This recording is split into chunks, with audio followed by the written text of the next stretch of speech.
that was 282 acres. And the interesting thing was the parcel's kind of in the shape of a T, and that's where my grandmother coined the name My T Acres. That's how we got the name of the farm.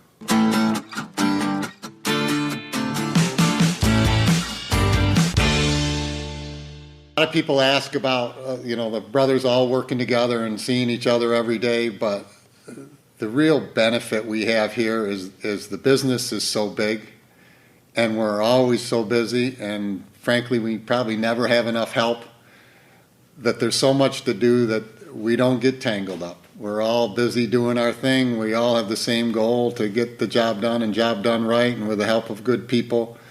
We hope we can continue to do that, but you couldn't have better partners than my brothers. We're all in it together, and it's worked out great. I enjoyed working with my father a lot, and my brothers. I've enjoyed that. I enjoy working with my two brothers. They've been great partners.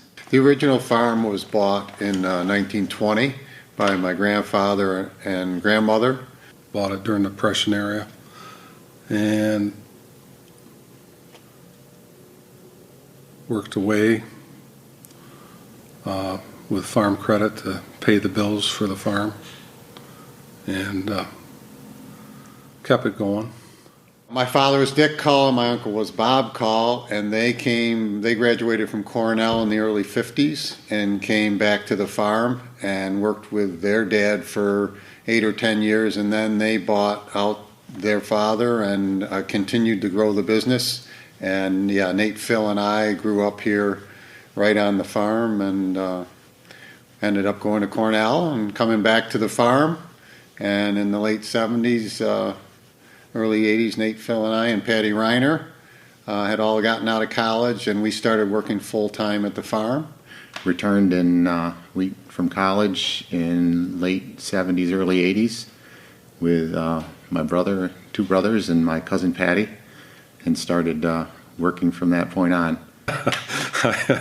I graduated in the morning at Cornell, and I was cutting hay in the afternoon of the same day. So I guess I was destined to be on the operation, yeah. Well, grew up on it and had a lot of experience doing working with the enterprises, and had some ideas from college and tried to implement them into the farm and hopefully have success. But enjoyed working with the employees and my brothers and my father and uncle.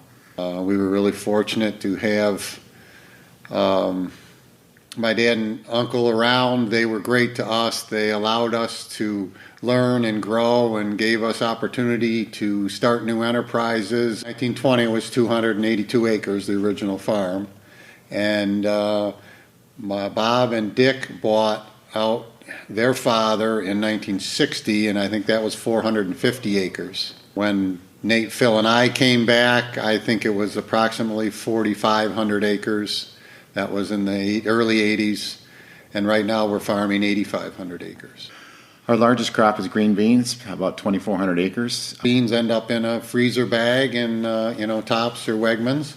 Potatoes for potato chips. We grow for Wise potato chips. We grow 700 acres of potatoes, and those are mainly potatoes for potato chips. Cabbage for sauerkraut for Seneca Foods. Most of our cabbage is a special cabbage that's just used for kraut. It grows a lot bigger than what you would see in a grocery store, but a big white head of cabbage.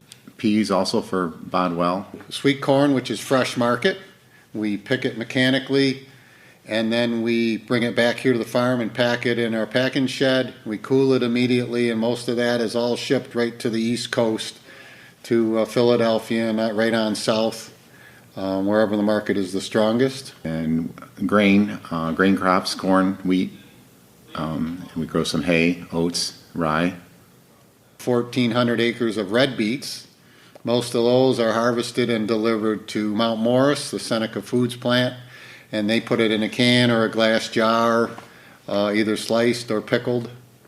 And we also grow some beets for Love Beets, which is an English company that has a plant in Rochester, and we deliver them there, and they make a vacuum sealed pack product of beets. I think I'm proudest about being able to stay competitive I think economies of scale have helped us tremendously. It's a commodity-based business, and margins are very tight. We certainly couldn't do it without the employees we have. We have phenomenal employees that understand agriculture. They understand the seasonality of agriculture. They're willing to work when the work has to be done, and we really don't have much choice, especially in vegetables, because if it's late, it's no good. And they're willing to put in the extra effort to learn the new technologies to keep us current. And without them, we couldn't make it. Well, we hope to keep it going, keep the farm going through the next, I don't know about the next generation, but just keep Mighty Acres productive and keep the land useful and take care of it for future generations. Yeah, what's the future is a great question. Obviously, we're getting a little older every day. Our main goal is to see the farm continue somehow in some way. I think agriculture is going to change drastically and rapidly in just a few years ahead. So it's hard to see what's going to happen ahead, but Nate's daughter's here working in the office. There's an opportunity for her. I have a son that's working on inside a warehouse in a farm in San Francisco. He's really into that and doing a phenomenal job. Whether he comes back here or not, we don't know. We have some great employees that we want to keep an opportunity for. So we don't have an answer to succession, but we work on it every day. We're working on it. We're talking about it. We don't have the answers right now. I think what makes it hard is that we want it to go on. We want it to perpetuate. And because it has been good to our family and the employees here, and we feel that it's good. It's good for all the people involved.